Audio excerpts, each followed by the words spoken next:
कहते हैं जब आप एक उंगली किसी की ओर दिखाते हो तो 4 उंगलियां अपनी तरफ भी होती है। भारत में किसी भी उद्योगपति को धमकाना या फिर उसके खिलाफ बोलना एक बड़ी ही आसान सी बात होती है। ये पैसा तो अंबानी की जेब में जा रहा है, ये तो अडानी की जेब में जा रहा है, ये तो पूनावाले की जेब में जा रहा है, हमें क्या मिल रहा है, ये तो टाटा की जेब में जा रहा है। पर इन उद्योगपतियों से ही भारत का व्यापार व्यवसाय भी चलता है और लाखों लोगों को रोजगार भी मिलता है। अब अगर ऐसे में भारत में माहौल न हो तो ये उद्योगपति क्यों न विदेश जाएंगे और क्यों न वहाँ यूनिट लगाएंगे। हाल ही में पूनावाला के साथ जो हुआ, आधार पूनावाला जो कि सीरम इंस्टीट्यूट के मालिक हैं, वो न सिर्फ लंदन चले गए बल्कि वहाँ पर एक नई यूनिट भी बना रहे हैं। यहाँ तक कि कोरोना वायरस से लड़ने के लिए नोजल स्प्रे की पहली फेज की परीक्षण भी शुरू हो गई है वहाँ पे। पर जरा सोचो, ऐसा करने के लिए किसने मजबूर किया और आखिर ऐसा क्या है कि लोग पैसा कमाने के बाद विदेश भागना चाहते हैं, भारत में नहीं रहना चाहते हैं। कुछ तो हमारे अंदर भी कमी है, सिर्फ दूसरों को दोष देने से नहीं होता है। क्या ये बात गलत हो सकती है जो उन्होंने अपने इंटरव्यू में बताई है कि उन्हें यहाँ पर धमकियाँ मिल रही थी? ऐसा होना भारत में आम बात है, क्योंकि राजनेता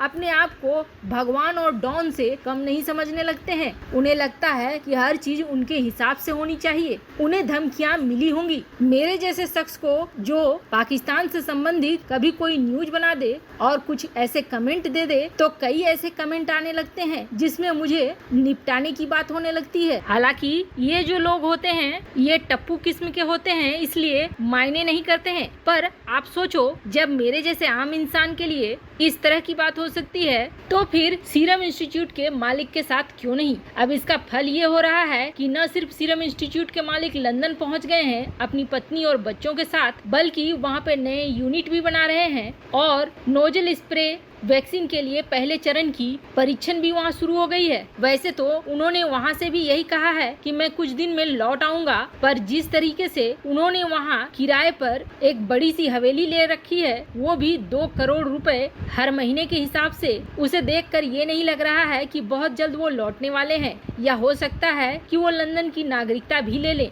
पर ये सोचने की बात है कि आखिर भारत में ही ऐसा क्यों हो रहा है। हमें भी अपना नजरिया बदलने की जरूरत है। जिन उद्योगपतियों से हमें रोजगार मिलता है और देश को अर्थव्यवस्था में विस्तार मिलता है, उनके सम्मान करने की जरूरत है, क्योंकि अब ऐसे समय में जब महाकहर भारत में है, भारत के लाखों लोगों के लिए विदेशों में रह रहे भारतीय उम्मीद की किरण बनकर आए हैं। सुंदर पिचई, लक्ष्मी निवास मित्तल जैसे दिग्गज उद्योगपति हों या आम भारतीय मूल के लोग, हर व्यक्ति भारत की सांसों की डोर को थामने के लिए दिन रात एक किए हुए हैं। ये भारतीय न सिर्फ भारत की जान बचाने के लिए ऑक्सीजन कंसंट्रेटर जैसे मेडिकल इक्विपमेंट्स भेज रहे हैं, बल्कि अपनी सरकारों पर भी दबाव डाल रहे हैं कि वे भारत की मदद करने के लिए आगे आए। और सिर्फ इतना ही नहीं, यही भारतीय मूल के लोग बड़ी संख्या में पैसे इकट्ठा कर रहे हैं और भारतीय पीड़ितों की मदद के लिए बन रही संस्थाओं को दान दे रहे हैं। और बात सिर्फ यहीं तक नहीं रुकी है। भारतीय मूल के अरबपतियों ने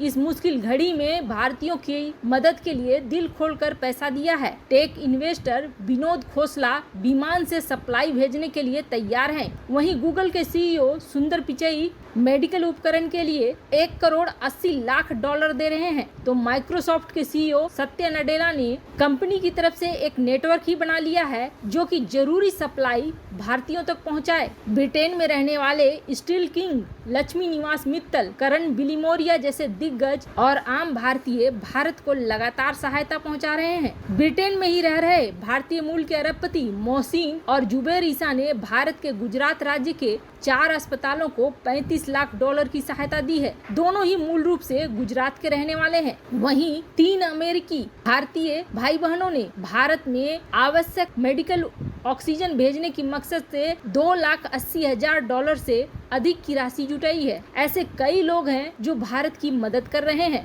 टाटा से लेकर अंबानी तक हर कोई इस क्षेत्र में मदद कर रहा है। और सिर्फ इतना ही नहीं, भारतीय मूल के बिलियनियर बिजनेसमैन विनोद खोसला ने 10 मिलियन डॉलर देने का वादा किया है ताकि भारत में ऑक्सीजन सप्लाई हो सके। 66 साल के ये उद्योगपति हैं जिन्होंने ये कहा है कि हमें जरूरत है हमारे अपने लोगों के जानों को बचाने की। अपने ट्विटर अकाउंट अकाउंट पर शेयर करते हुए उन्होंने लिखा है कि मैं 10 मिलियन दे रहा हूं और अपेक्षा करता हूं कि और ज़्यादा से ज़्यादा लोग आएंगे, इसमें शामिल होंगे ताकि ज़्यादा से ज़्यादा मेडिकल सहायता भारत को मिल सके। ऐसे कई एग्जाम्पल हैं। ऐसे में हमें अपने उद्योगपतियों पर शक नहीं करना चाहिए, बल्कि उनकी मेहनत को भी सलाम करना चाहिए, जिसकी वजह से वो आज इस मुकाम पर पहुंचे हैं। हर कोई इस मुकाम पर नहीं पहुंच जाता है। और वैसे भी कहीं की भी सरकार हो, कैसी भी सरकार हो, किसी ने हाथ नहीं बांधे हैं किसी के अपना उद्योग खड़ा करने के लिए और पैसा बनाने के लिए। अगर उन लोगों में भी वो हिम्मत है जो इनकी आलोचना करते हैं, तो वो अपना उद्योग कर सकते हैं।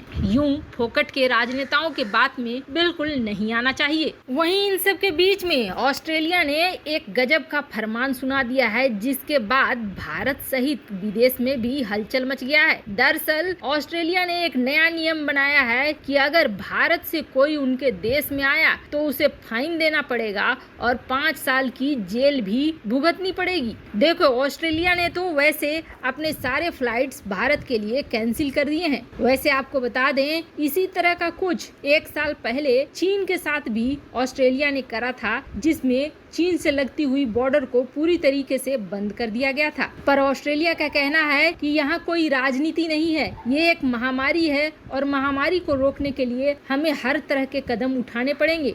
वैसे ऑस्ट्रेलिया ने इस बात को साफ किया कि भारत में संक्रमण बढ़ रहा है वैसे वैसे ऑस्ट्रेलिया में भी लोगों का आने का तांता बढ़ता जा रहा है। ऐसे में भारत से आने वाले लोगों से महामारी और ज्यादा तेजी से बढ़ रही है। ऐसे में ये रोक लगाना बेहद जरूरी है। हालांकि ऑस्ट्रेलिया के इस सजा को लेकर बवाल हो रहा है, रोक को लेकर बवाल नहीं हो रहा है। एक बड़े अमाउंट की फाइन कहा तो जा रहा है, 50 लाख तक का फाइन और 5 साल की जेल। ये कुछ अजीब सा है, क्योंकि हाल फिलहाल में ब्रिटेन में भी दूसरी लहर आई थी, तब तो ऑस्ट्रेलिया ने इस तरह के रोक नहीं लगाए थे, तो फिर भारत के साथ ही क्यों लगाए। खुद ऑस्ट्रेलिया में भी ये सवाल उठ रहे हैं कि नियम एक तरह के क्यों नहीं है। बाकी देशों से आने वाले लोगों के लिए भी इसी तरह के नियम बनने चाहिए, भारत से ही आने वाले लोगों के लिए ऐसे नियम क्यों बन रहे हैं। अब इस तरह के अचानक बैन से जो लोग ऑस्ट्रेलिया में रह रहे हैं भारतीय मूल के, वो भी गुस्से में आ गए हैं। और कहा तो ये भी जा रहा है कि जिस तरह का बैन ऑस्ट्रेलिया ने लगाया है, यह अंतर्राष्ट्रीय नियमों के खिलाफ भी है। वैसे आपको क्या लगता है, ऑस्ट्रेलिया ने जो बैन लगाया है वो सही लगाया है या गलत लगाया है? कमेंट कर अपनी राय जरूर बताएं। जल्द मिलते हैं अगले वीडियो में नई खबर के साथ।